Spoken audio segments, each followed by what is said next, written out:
Students, good morning. Now we will start about the applications of Gauss theorem.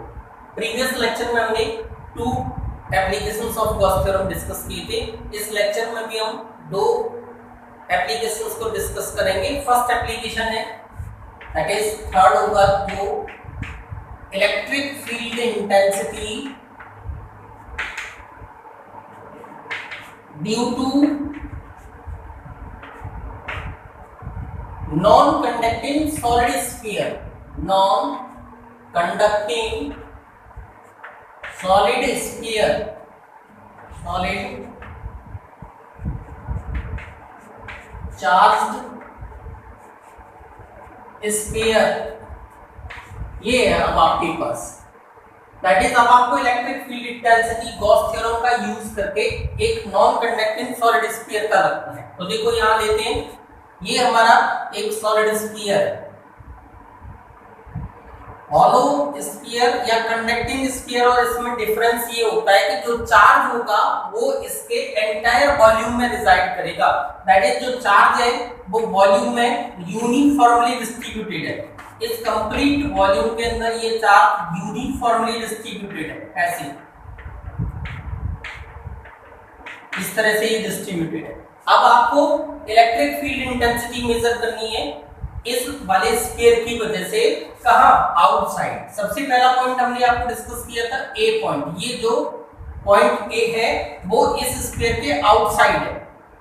ये point B है ये surface पर, और एक पॉइंट हम लेंगे सी जो इस स्फीयर के इनसाइड लाई करेगा. तो सबसे पहले जिस पॉइंट पर हम इलेक्ट्रिक फील्ड इंटेंसिटी डिटरमाइन करते हैं वहां पर एक गॉसियन सरफेस ड्रॉ करते हैं. This is a Gaussian surface. ये एक गॉसियन सरफेस है, और इस गॉसियन सरफेस का nature you know well. Nature कैसा होगा? सॉलिड होगा, पहली चीज. दूसरी कैसा होगा? स्फेरिकल.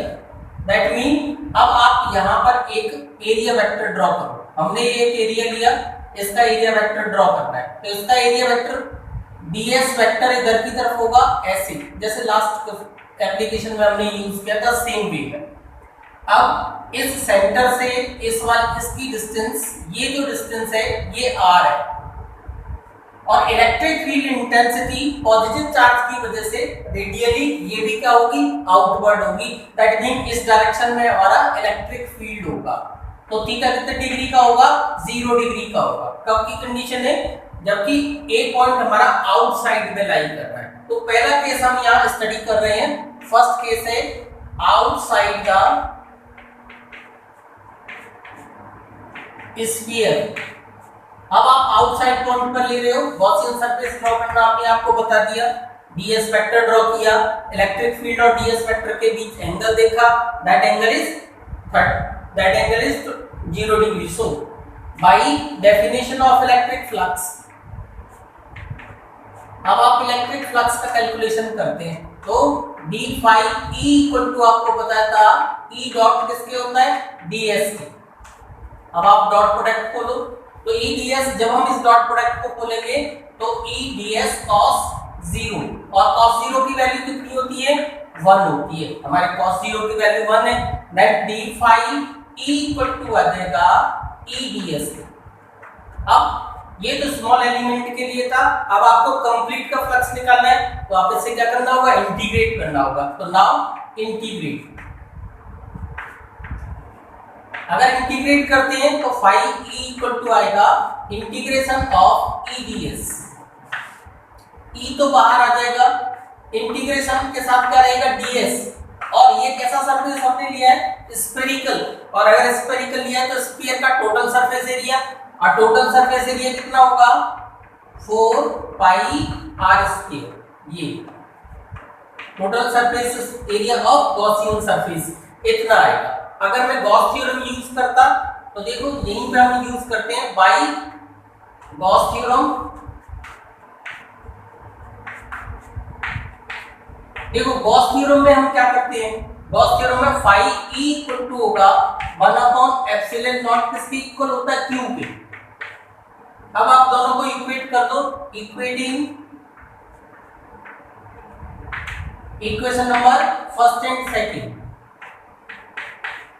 करो इक्वेट, तो इक्वेट करोगे तो E into 4 pi r square is equal to 1 upon epsilon nought किसके होगा, Q की। तो E जो आएगा वो 1 upon 4 pi epsilon not Q upon r square आएगा, है ना। ये तो तब है जब हमें टोटल चार्ज गिवन है ना। लेकिन अगर हमको चार्ज डेंसिटी गिवन है तो आपको ये रिप्लेस करना होगा। दैट मीन आप इसका यूज कर सकते हो जब हमको क्या गिवन है, चार्ज गिवन है। अगर हमको चार्ज डेंसिटी गिवन है तो देखो volume charge density, volume charge density,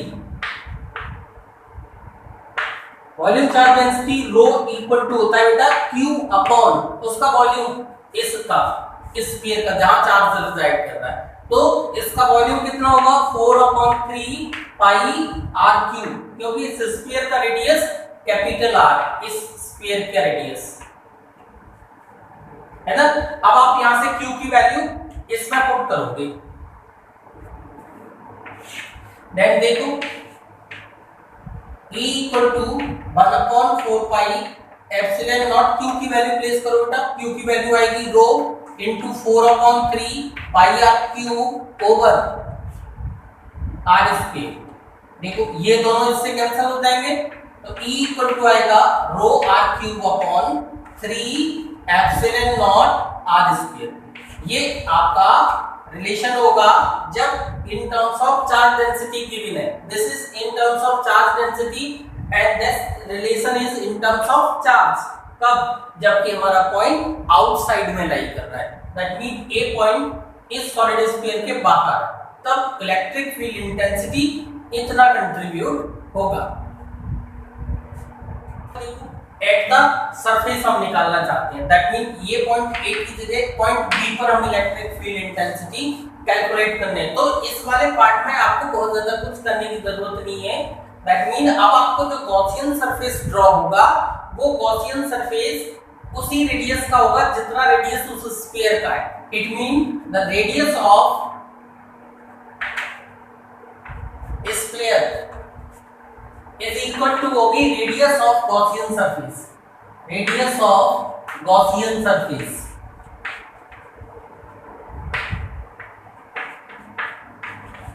अगर ऐसा होगा तो small R should be equal to capital R के इक्वल आ जाएगा, capital R is equal to small R के इक्वल होगा। देन अगर दोनों रिलेशंस में ये पुट करोगे तो E इक्वल टू आएगा 1/4 pi epsilon nought cube upon r square, जो हमने लास्ट रिलेशंस निकाले थे उसमें डायरेक्ट आपको पुट करना है।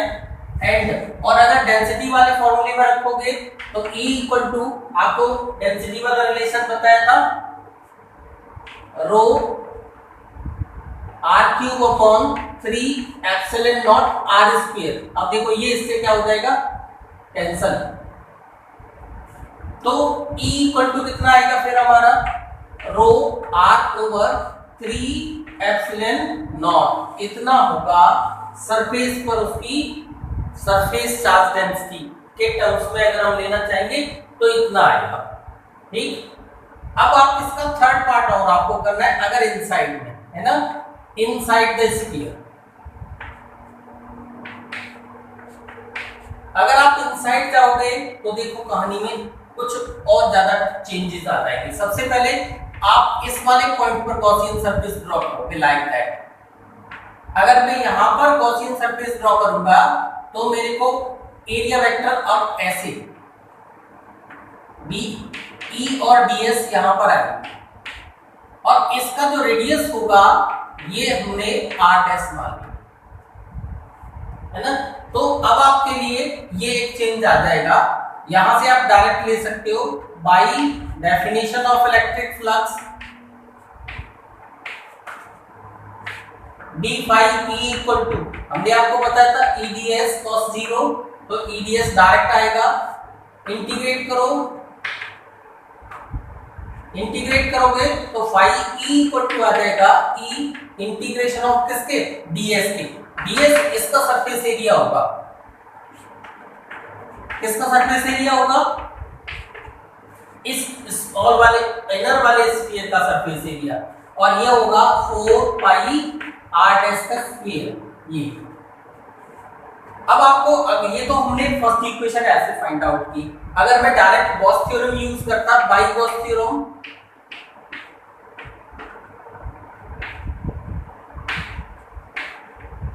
अगर गॉस थ्योरम डायरेक्ट यूज करोगे तो कैसे होता, फाई ई इक्वल टू, अब देखो ये चेंज आ जाएगा, अब ये मीडियम में है इसलिए आपको एप्सिलॉन नॉट यूज ना करके एप्सिलॉन यूज करना है, तो ये चेंज है। और दूसरा चेंज ये कि ये कंप्लीट चार्ज एनक्लोज नहीं है, दैट मीन आपको क्यू डैश चार्ज यूज करना है। क्यू डैश का मतलब है इस इनर वाले, इस वाले पार्ट के अंदर कितना चार्ज एनक्लोज्ड है, ये आपको चार्ज निकालना पड़ेगा इस वाले पार्ट का। अब इस वाले पार्ट का चार्ज कैसे निकालोगे, तो इसका चार्ज निकालने के लिए हमारे पास एक ऑप्शन है, इसकी डेंसिटी रो और इस इनर, इसका इस वाले हिस्से का वॉल्यूम, और वॉल्यूम है 4/3 pi R dash Q.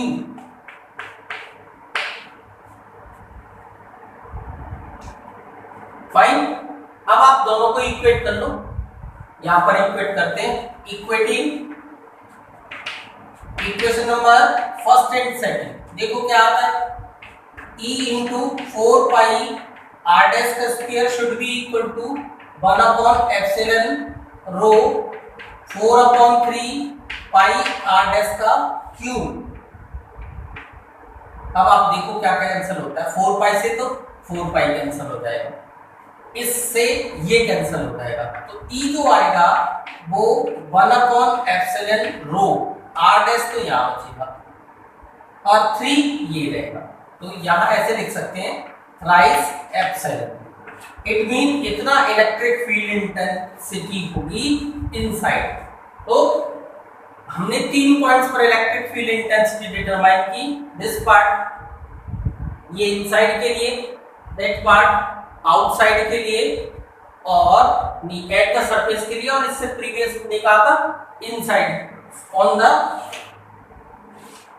Outside के लिए। अब इसका ग्राफ और देख लो, बस देखो इसका ग्राफ इस तरह का आएगा, ये हम अलग से डिस्कस भी करेंगे ग्राफ को, यहाँ हम इसको कंप्लीट कर रहे हैं। देखो इनसाइड में ये डायरेक्टली प्रोपोर्शनल आ रहा है, दैट मीन इस वाले में electric field intensity E directly proportional आ रहा है इस वाले पार्ट में, इसका मतलब डायरेक्टली प्रोपोर्शनल इस पार्ट में है कब, जबकि हमने कंडीशन कहा है कि जो R डैश है ये लेस देन कैपिटल R है, और इस वाले पॉइंट पर दैट इज ऑन सरफेस पर मैक्सिमम हो जाती है, और फिर इसके बाद क्या होगी, डिक्रीज करना स्टार्ट करेगी ऐसे, तो E इनवर्सली प्रोपोर्शनल 1/r² होता है। This is the difference. तो इलेक्ट्रिक फील्ड डिस्टेंस के साथ ऐसे वेरी करेगा, ये हमारा एक एक्सप्रेशन हो गया, दैट इज थर्ड एप्लीकेशन है गॉस थ्योरम।